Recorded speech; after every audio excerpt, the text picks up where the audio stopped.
하나님이 이르시되 우리의 형상을 따라 우리의 모양대로 우리가 사람을 만들고 그들로 바다의 물고기와 하늘의 새와 가축과 온 땅과 땅에 기는 모든 것을 다스리게 하자 하시고, 하나님이 자기 형상 곧 하나님의 형상대로 사람을 창조하시되 남자와 여자를 창조하시고, 하나님이 그들에게 복을 주시며 하나님이 그들에게 이르시되 생육하고 번성하여 땅에 충만하라, 땅을 정복하라, 바다의 물고기와 하늘의 새와 땅에 움직이는 모든 생물을 다스리라 하시니라. 아멘. 여러분, 사람을 어떻게 이해하고 계십니까?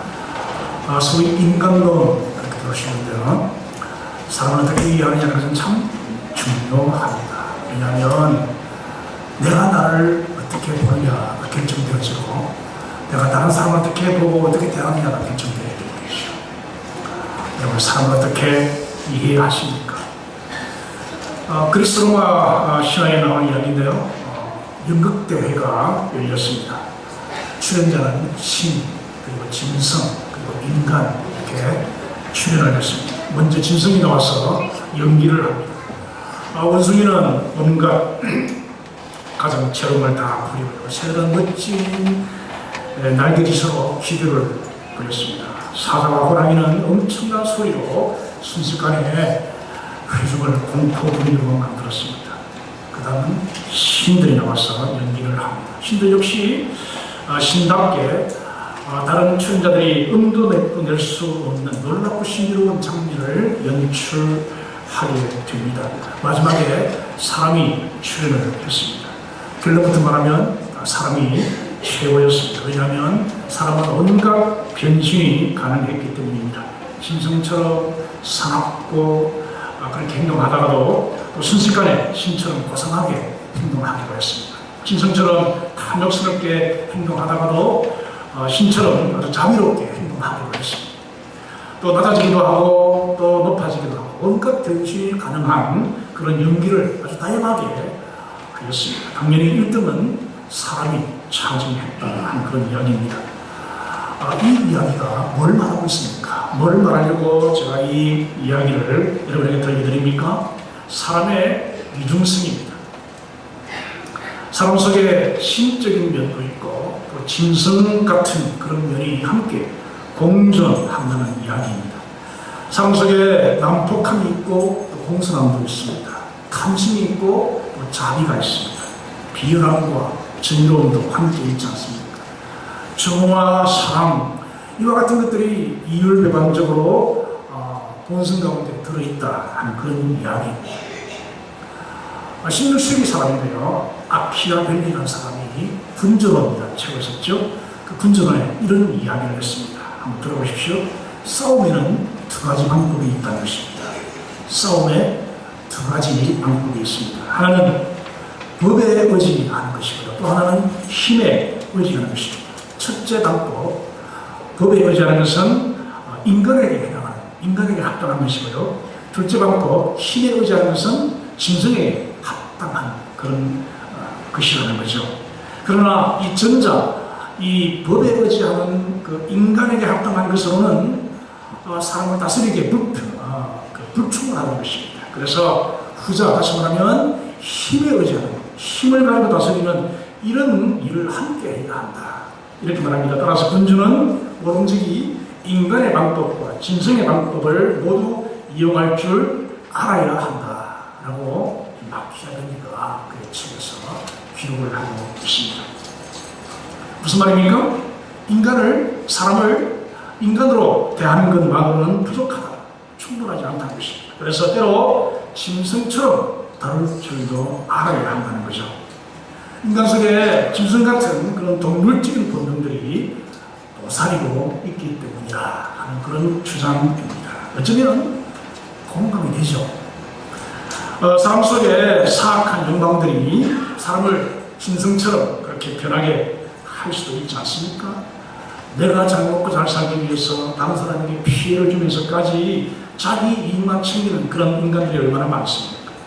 사랑과 자비로 대하기보다도 이기적인 욕망으로 대하고요, 다른 사람을 나의 행복을 위한 수단으로 사람을 이용하는 그런 경우들도 허다하지 않습니까? 심지어 보험금을 다 내기 위해서 멀쩡한 남편에게 독약을 넣어주고 멀쩡한 아내를 사고를 가장해서 죽이고 이런 경우들이 우리 주변에 뉴스를 통해서 자주 들려오지 않습니까? 어떻게 사람으로서 저렇게까지 할 수 있나 할 정도로 정말 짐승 같은 그런 일들이 얼마나 자행되는지 모릅니다. 문제는 사람의 이런 동물적인 면들만 보게 되어지면 사람이 사람으로 보이지를 않습니다. 어떻게 보입니까? 개, 돼지로 보이게 된다는 것입니다. 그래서 사람은 개, 돼지처럼 먹을 것만 배부르게 주면 된다고 그렇게 보는 사람들이 생기게 되는 것이죠. 소위 개, 돼지, 인간론이라고 할 수 있겠습니다. 얼마 전에 교육부에 소위 아주 고위 공직자가 이 개, 돼지, 인간론을 말했지 않습니까? 그래서 사회적으로 많은 사람의 공분을 샀습니다. 우리 사회에서 99%의 사람은 그저 개, 돼지로 취급해서 다스려야 한다는 것입니다. 그래서 상위 1%, 엘리트의 신분이 공고하게 서게 해야 한다 하는 그런 이야기였습니다.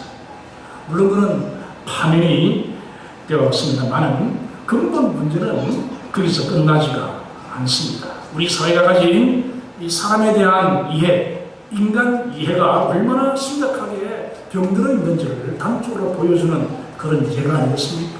많은 사람들의 마음속에 사람을 사람으로 대하려고 하지 않고 사람을 짐승같이 대하려고 하는 힘으로 대하려고 하는 그런 경우들이 얼마나 많은지 모릅니다. 우리는 올바른 인간론을 가져야 합니다. 그리스 신화에 나오는 그런 인간론이 아닌 마키아벨리의 그 군주론에서 주장한 그런 인간론이 아닌 성경 말씀에 성경에 근거한 그런 올바른 인간론을 가져야 한다는 것입니다. 사람에 대한 성경적인 이해가 중요하다는 거죠. 그래서 그래야만이 나를 하나님의 관점에서 바라볼 수가 있습니다. 많은 사람들이 자기를 제대로 존귀하고 가치 있게 바라보지 못하는 경우들이 많습니다. 자기를 무시하고 자기를 비하하고 그래서 자기의 삶을 엉망으로 만들어버리는 그런 경우들이 얼마나 많은지 몰라요. 자기를 바라보는 인간론이 부족해서 잘못되어서 그렇습니다. 그리고 다른 사람을 바라보는 시각이 달라져야 됩니다. 하나님의 관점에서 하나님이 보시는 시각으로 다른 사람을 볼 줄 알아야 되는데 여기에 이제 인간론이 잘못되어지면 어긋나게 된다는 것입니다. 그래서 다른 사람을 무시하고 다른 사람을 이용하고 자기의 행복을 위해서라면 얼마든지 다른 사람을 피해 끼쳐도 되고 다른 사람을 이용해서도 괜찮다라고 생각하는 그런 경우들이 많은 것입니다. 사람들을 그냥 개, 돼지 취급하는 그런 경우들이 많다는 것입니다. 하나님의 관점에서 사람들을 바라보게 되시기를 바랍니다. 성경은 사람이 존귀하다라고 가르칩니다. 사람은 존귀합니다. 우리가 지난 주일 하나님께서 어떻게 사람을 창조하셨는지 말씀을 통해서 보았지 않습니까? 어떻게 창조했습니까? 뭘 가지고 만드셨어요? 흙으로 사람을 만드셨다 그랬습니다. 먼지, 티끌 같은 존재입니다. 그 가치 없는 그 흙으로 사람을 빚으셨지만 그러나 하나님께서 그 코에 생명의 기운, 생기를 불어 넣으셨습니다. 그래서 영적인 존재가 되게 하신 것입니다. 영을 불어넣어 주신 것입니다. 살아있는 영적 존재가 되게 하셨고 그래서 영이신 하나님과 나의 영이 교제가 가능하도록 그렇게 우리를 만드신 것입니다. 하나님의 은혜입니다. 타락한 인간은 이 하나님의 교제가 끊어져 있죠. 태어날 때부터 하나님과의 교제가 단절되어 있습니다. 영적인 죽음 상태에서 태어납니다. 그래서 하나님과의 교제가 안 됩니다. 그런 인생은 하나님과 교제가 가능하지 않은 그런 인생은 허망합니다. 흙입니다. 먼지와 같은 존재입니다. 그러나 예수 믿어 구원받아 그 영이 살아나고 하나님과의 관계가 회복되어지고 하나님과의 정상적인 교제가 이루어지고 있는 성도는요 아주 가치 있는 존귀한 존재임을 아셔야 하는 것입니다. 그래서 여러분 구원받았습니까? 예수 믿습니까? 하나님의 자녀가 되었습니까? 하나님과의 관계가 회복되었습니까? 하나님과 교제하며 하나님을 예배하며 하나님을 섬기며 살고 있습니까? 하나님께 순종하게 하며 살기를 원하십니까? 그런 성도라면, 하나님의 자녀 백성이라면 우리는 존귀한 자입니다. 하나님의 형상이 회복되어진 존귀한 자임을 아시기를 바랍니다. 그래서 여러분의 인생이 가치 있는 인생이 되기 위해서 많이 가지려고 노력하기보다 더 중요한 게 있어요. 뭘까요? 여러분의 인생이 가치 있는 인생이 되기 위해서 좀 더 높은 지위를 차지하고 좀 더 나은 권력을 얻기 위해 애쓰고 힘쓰는 것보다 더 힘쓰고 애써야 할 것이 있습니다. 뭐냐면 하나님과의 관계입니다. 하나님과의 관계의 풍성함을 위해서 힘쓰고 애써야 합니다. 그래야만이 내 인생이 가치 있고 내 삶이 풍성해지는 것입니다. 오늘 이후로 더욱더 풍성한 삶을 누리게 되시기를 바랍니다. 오늘 말씀은 이 사람 창조에 대해서 또 하나의 중요한 말씀을 주시고 계십니다. 정말 중요한 구절이에요. 우리 27절 말씀, 어떻게 사람을 창조하셨는지 우리 함께 보시겠습니다. 다 같이 읽습니다. 하나님이 자기 형상, 곧 하나님의 형상대로 사람을 창조하시되 남자와 여자를 창조하시고, 하나님께서 사람을 창조하시되 하나님의 형상대로 남자, 여자를 창조하셨다, 그렇게 말씀하고 계십니다. 이 말씀 역시 우리 인간이, 우리 사람이 얼마나 존귀한 존재인지를 먼저 말씀하고 있습니다. 살아있는 영적 존재로 지음받았을 뿐 아니라 하나님의 형상대로 지음받은 존재임을 가르치고 있기 때문입니다. 따라서 사람은 짐승같이 개, 돼지처럼 취급될 수 없습니다. 그렇게 취급하는 것은요, 창조의 질서를 역행하는 것입니다. 하나님의 섭리를 거역하는 것입니다. 사람의 존귀함을 알아야 합니다. 인간의 존엄성을 알아야 하는 것입니다. 존귀하게 대해야 할 것입니다. 오늘 우리 사회가 보다 나은 사회, 정말 사람 사는 세상, 사람같이 사는 세상이 되기 위해서는요, 이러한 성경적인 인간관이 먼저 정립이 되어야 합니다. 그래서 먼저 나를 존귀하게 여길 줄을 알아야 합니다. 내 인생을 가치 있게 여길 줄 알고 내 인생을 가치 있게 살아갈 줄을 알아야 합니다. 나아가서 다른 사람들을 존귀하게 대할 줄 아는, 존귀하게 여길 줄 아는 그런 관을 가져야 우리가 사는 세상이 사람 사는 세상, 정말 인간다운 세상, 사람답게 살 수 있는 그런 세상으로 만들어갈 수 있다는 것입니다. 여기에 문제가 발생하면 누구나 다 짐승처럼 여기고 개돼지처럼 취급한다면 어떻게 세상이 달라질 수가 있겠습니까? 성경적인 하나님께서 말씀하시는 이런 인간관을 가지게 되시기를 바랍니다. 사람을 하나님의 형상대로 창조하셨다 하는 말씀은요, 그 자체로도 너무 중요한 말씀이지만 더 중요한 것은 그 목적에 있습니다. 우리를 하나님의 형상대로 지으셨는데요, 그 말씀을 통해서 우리 인간이 얼마나 존귀한 존재임을 말씀하시고 다른 사람을 어떻게 대해야 할지를 말씀하시기 때문에 그 말씀 자체로도 중요하지만 하나님께서 사람을 하나님의 형상대로 지으신 데는요, 목적이 있다는 것입니다. 왜 하나님은 사람을 그냥 다른 피조물처럼 그렇게 창조하지 않으시고 하나님의 형상대로 특별하게 만드셨겠습니까? 이유가 뭘까요? 특별한 역할을 사람에게 맡기기 위해서였습니다. 다른 피조물들은요, 그냥 있으라 함으로 창조했습니다. 있으라 함으로 창조 사역이 완성되었어요. 빛이 있으라, 그것으로 그 창조는 끝납니다. 수풀과 감옥이 있으라로 그 창조의 사역은 종결되어집니다.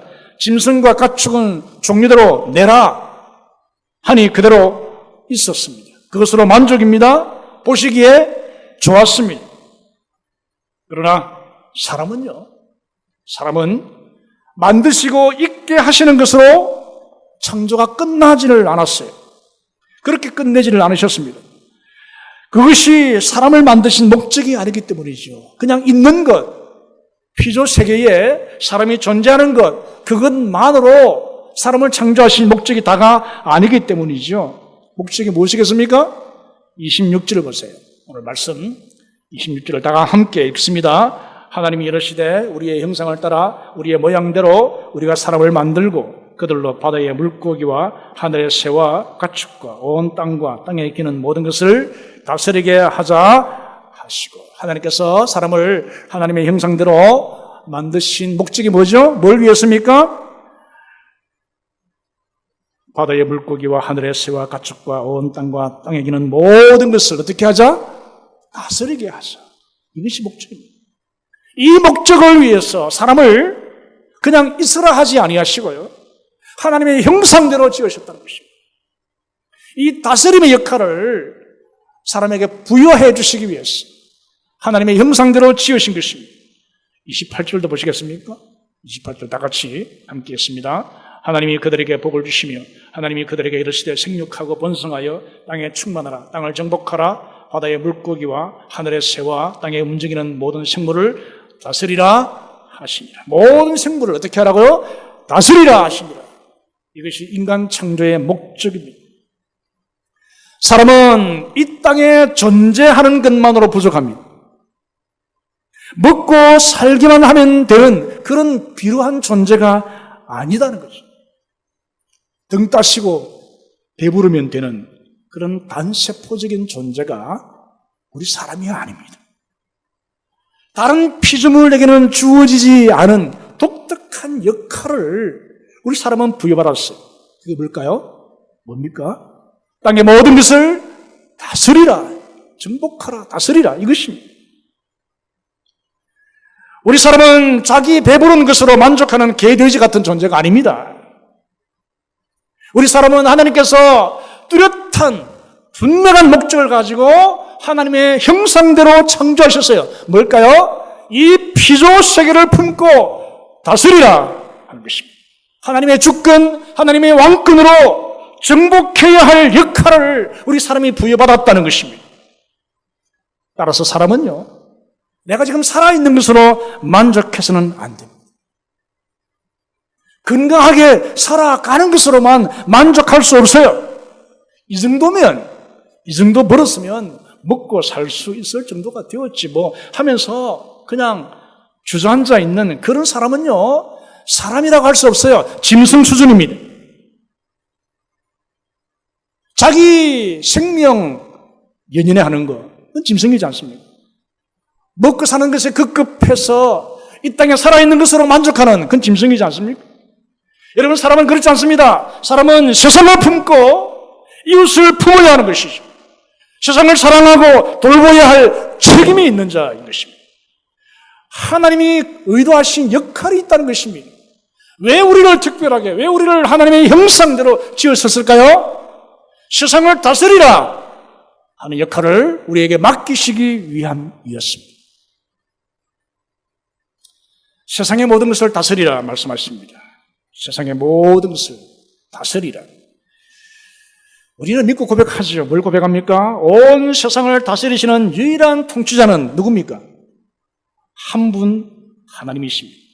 만왕의 왕이시고 만주의 주이십니다. 오직 하나님만이 진정한 왕이시고 진정한 통치자이십니다.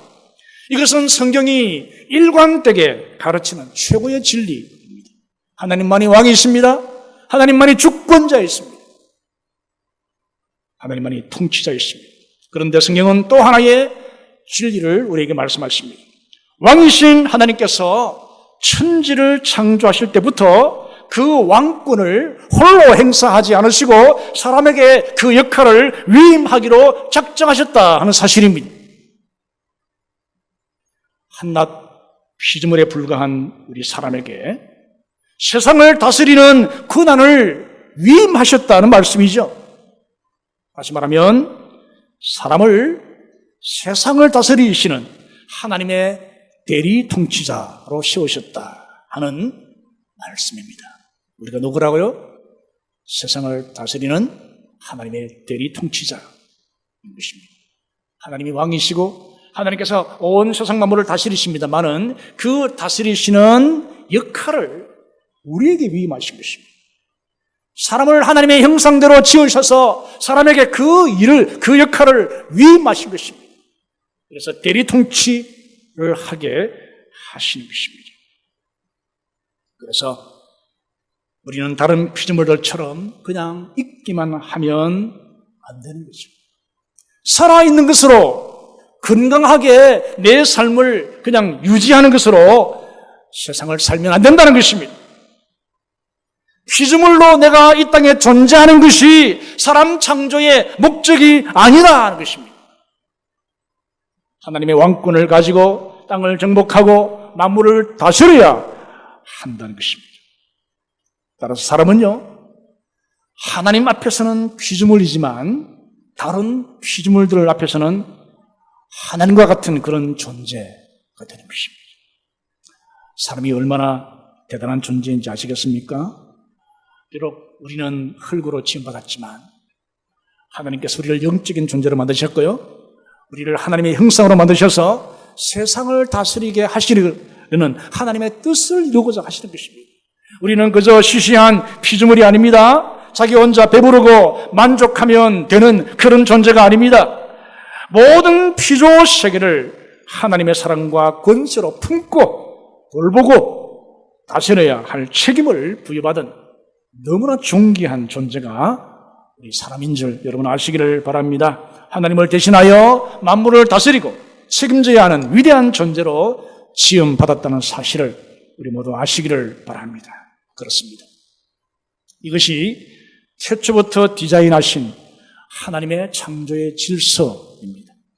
하나님께서 직접 다스리시는 방식이 아니라 사람을 통해서 세상을 다스리고자 하셨던 간접 통치의 방식을 하나님께서 기대하시고 계획하신 것입니다.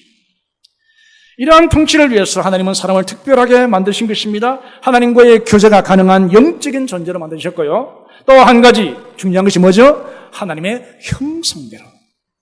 형상대로 우리 사람을 창조하신 것입니다. 그래서 하나님을 대신하는 대리 통치자가 가능하게 하신 것입니다. 하나님의 형상을 따라 하나님의 모양대로 사람을 만드신 것입니다.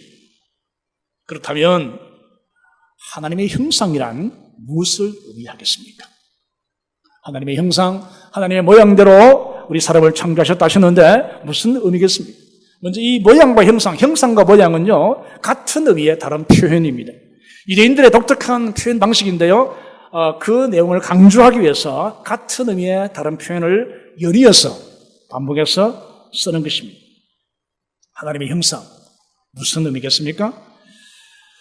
하나님은 영이시죠. 그래서 형상이 있어요, 없어요? 형상이 없습니다.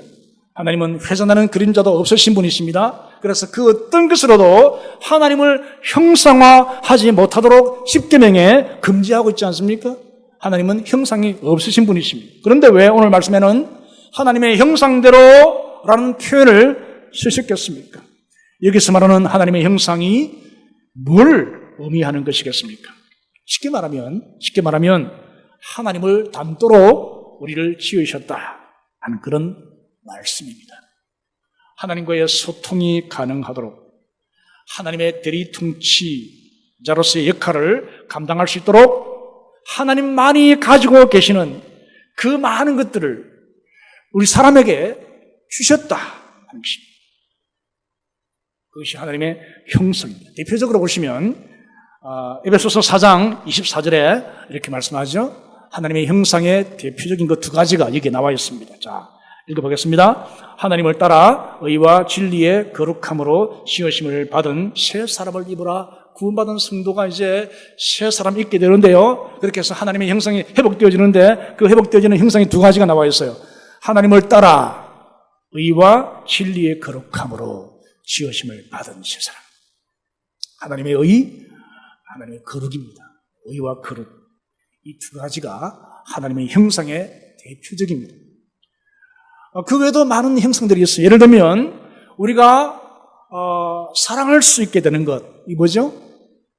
하나님의 형상이죠. 사람을 사랑하고 이웃을 사랑하고 하나님을 사랑할 수 있게 되는 것, 하나님의 형상대로 지음받았기 때문에 사랑할 수 있는 것입니다. 우리가 공동체를 이루고 서로 돌아보고 섬길 수 있는 것, 이거 뭐죠? 하나님의 형상입니다. 삼위일체 하나님께서 공동체로 계셨어요. 그래서 우리에게 그 공동체를 이루고 돌보고 사랑하고 섬길 수 있도록 우리에게 하나님의 형상을 주신 것입니다.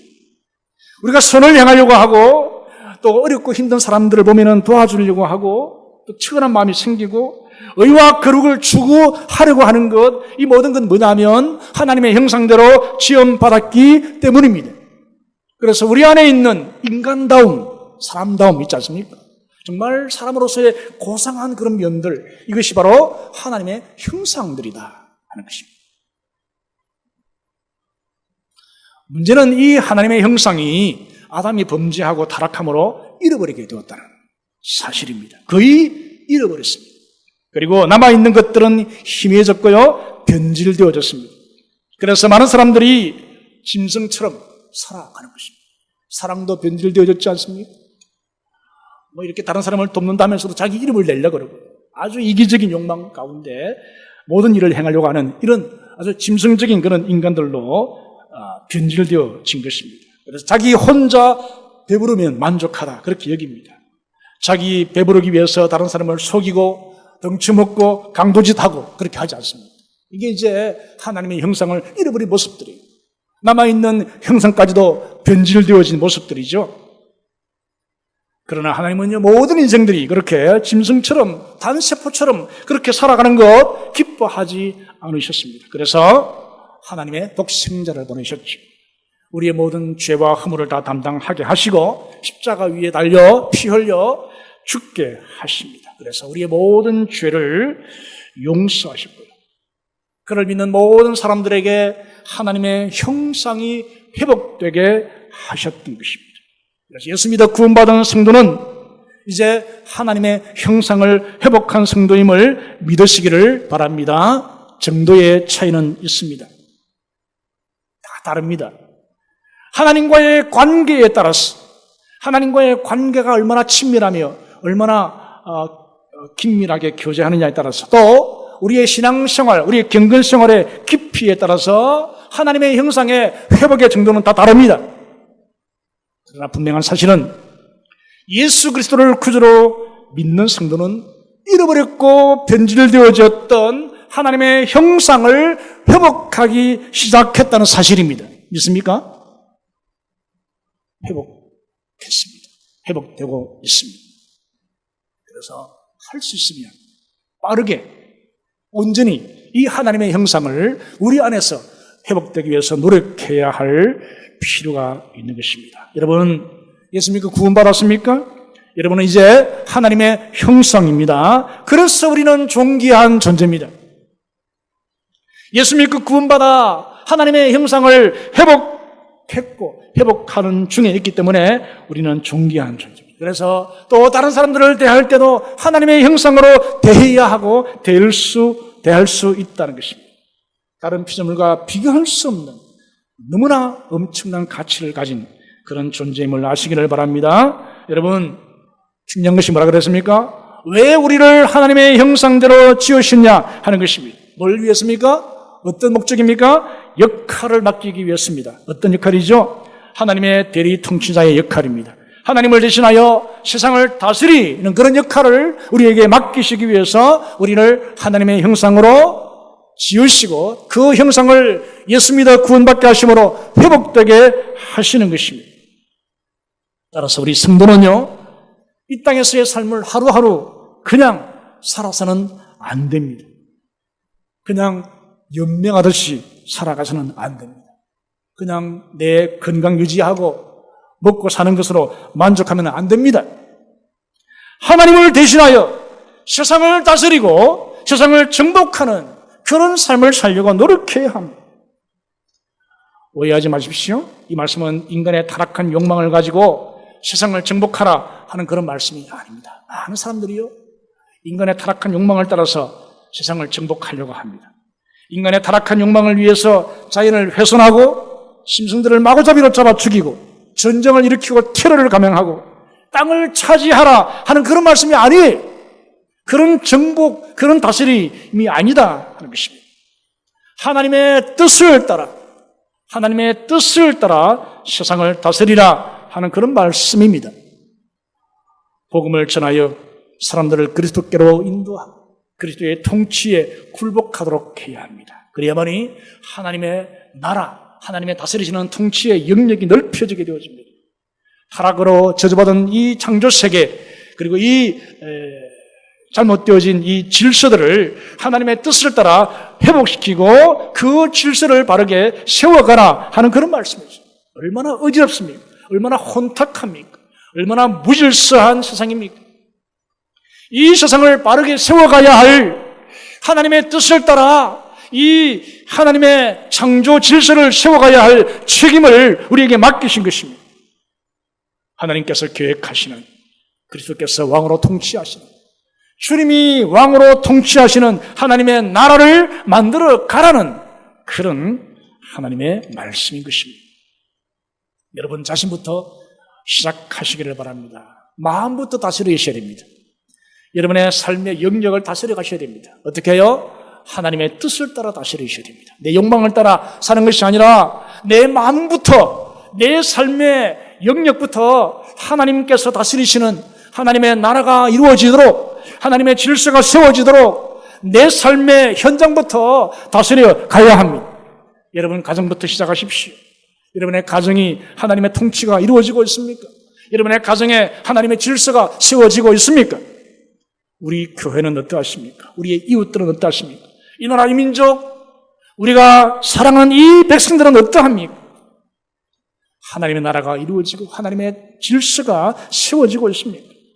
우리를 통해서 나를 인하여 그런 하나님의 나라가 회복되기를 원하신다는 것입니다. 그런 통치, 그런 다스리심을 위해서 우리를 하나님의 형상으로 지으셨다 하는 그런 말씀이에요. 하나님의 사랑이 실천되어지고 하나님의 질서가 세워지고, 그래서 하나님의 나라가 풍성히 이루어지는 그런 나라가 이루어지게 되기를 바랍니다. 이 땅의 정치, 문화, 그리고 사회, 교육, 그리고 종교, 많은 분야들이 이 사탄에 의해서 지배를 받고 있습니다. 특히 이 문화 영역에 있어서 보시면 얼마나 사탄이 이 세상을 지배하고 있습니까? 사탄의 손에 넘어가 있는 분야가 얼마나 많습니까? 그런 분야를 우리가 회복해 가야 합니다. 하나님의 나라가 이루어지도록 해야 합니다. 이 땅의 문화가 하나님 나라의 문화로 회복되어지게 되기를 바랍니다. 여러분이 여러분의 삶의 현장에서 그와 같은 역할들을 감당해 가시는 우리 모두가 되시기를 바랍니다. 다스리고 정복하라고 해서 다른 사람을 내 아래 두고 다스리려고 해서는 안 됩니다. 다른 사람 위에 내가 군림하고 그 사람 위에 앉아서 그 사람을 다스리려고 해서는 안 됩니다. 하나님의 형상대로 창조된 사람들은요, 내가 다스려야 할 사람이 아니라 사랑하고 돌보고 섬겨야 할 대상이에요. 구원받고 하나님의 형상을 회복한 성도는요, 다른 사람을 대할 때 내가 다스려야 되지, 이게 아니라 내가 섬겨야 하지, 내가 사랑해야지, 내가 도와줘야지, 이런 마음으로 사람들을 대하는 것입니다. 내가 다스려야 할 대상은 나 자신입니다. 나 자신을 먼저 다스려야 합니다. 나의 죄악된 욕망과 습관들 내가 다스려 가야 합니다. 그리고 내가 가지고 있는, 내가 관계하고 있는 물질들, 이걸 내가 다스려야 합니다. 1차적으로 나와 관계하고 있는 모든 것들, 특히 물질들, 여러분 잘 다스리시기를 바랍니다. 하나님의 말씀과 하나님의 뜻에 합당하게 관리해야 합니다. 그것이 책임입니다. 하나님의 나라와 복음과 선한 사업을 위해서 아름답게 쓰여지도록, 사용되어지도록 최선을 다해야 할 것입니다. 그래서 하나님의 나라가 내 삶 속에서부터 먼저 이루어지게 되기를 바랍니다. 말씀을 정리하겠습니다. 여러분은 어떤 인간관을 가지고 있습니까? 혹시 개, 돼지 인간론을 가지고 있는 것은 아니죠? 오늘 이 세속적인 인간론을 버리고 성경적인 인간론을 다시 정립하게 되시기를 바랍니다. 우리는 하나님과의 교제가 가능한 영적인 존재로 지음받았습니다. 우리는 하나님의 형상대로 지음받은 존귀한 존재입니다. 오늘 이후로 나를 존귀하게 대하십시오. 나를 하나님의 시각으로 바라볼 수 있게 되기를 바랍니다. 다른 사람을 존귀하게 대하십시오. 다른 사람을 하나님의 관점에서 대하고 그리고 섬길 수 있는 우리 모두가 되시기를 바랍니다. 그렇게 우리를 가치 있는 하나님의 형상으로 창조하신 목적이 있습니다. 목적이 뭘까요? 역할을 맡기기 위해서입니다. 어떤 역할입니까? 하나님을 대신하여 만물을 다스리기 위한 역할입니다. 하나님의 대리 통치자의 역할입니다. 따라서 우리는 하루하루 그냥 아무렇게나 살아갈 수 없습니다. 먹고 사는 것에 만족할 수 없습니다. 하나님의 뜻을 받들고 세상을 다스리고 세상을 하나님의 나라로 정복해가는 그런 사명자가 되어야 합니다. 예수께서 왕으로 통치하시는 하나님의 나라가 확장되게 해야 합니다. 먼저 나를 다스리십시오. 나와 나의 마음과 나의 삶을 다스리시고 내가 관계하고 있는 모든 것을 잘 하나님의 뜻을 따라 다스리십시오. 여러분의 가정을 그리스도의 나라로 통치하십시오. 교회와 이 민족을 섬겨 다스려가는 우리 모두가 되어야 하겠습니다. 사탄에게 빼앗겼던 영역을 다시 되찾는, 다시 회복하는 우리의 삶이 되어지게 되기를 바랍니다. 이 역할과 사명을 감당하게 하기 위해서는요, 우리 안에서 시작되어진 하나님의 형상의 회복이 좀 더 빠르게, 좀 더 온전하게 회복이 되어야 합니다. 하나님의 의와 거룩이 회복이 되어야 합니다. 예수님의 성품, 온유와 겸손이 우리 안에 회복되어야 됩니다. 사랑과 섬김이 회복되어져야 하는 것입니다. 그래야만이 하나님의 형상이 온전히 회복되어야만이 우리가 이 사명, 이 역할을, 하나님의 대리 통치자 역할을 감당할 수가 있는 것입니다. 그래서 세상을, 우리의 가정을, 우리의 삶의 영역을 하나님의 나라로 만들어가는 우리 모든 성도들 다 되시기를 주님의 이름으로 축원합니다.